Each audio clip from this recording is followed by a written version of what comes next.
Morning, ladies and gentlemen, our distinguished board judges, my co-competitors, and my fellow businessians. My question is, what are the challenges in preserving indigenous people's culture?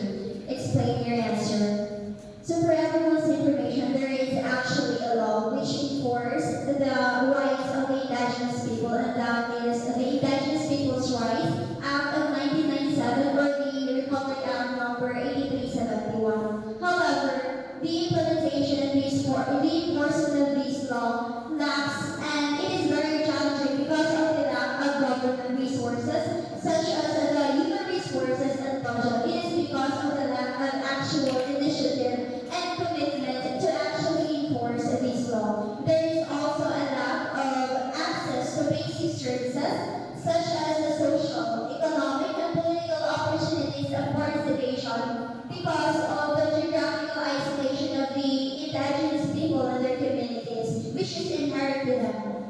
This is also because of the lack of understanding of the people of the actual importance and significance of the preservation of the indigenous people and their communities.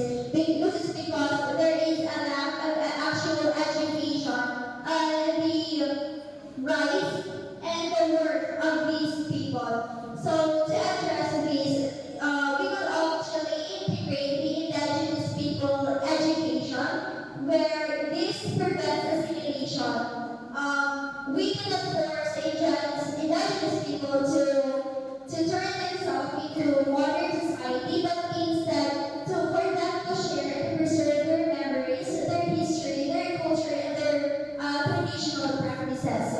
So these challenges lie on the lack of genuine commitment of the people and even the government. They could build laws, but the actual implementation of it could be challenging because of the lack of genuine commitment and initiative. So there is also discrimination and ignorance, which is rooted in us Filipinos.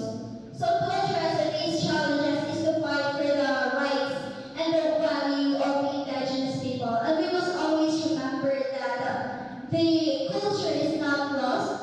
The culture is lost not because of these people,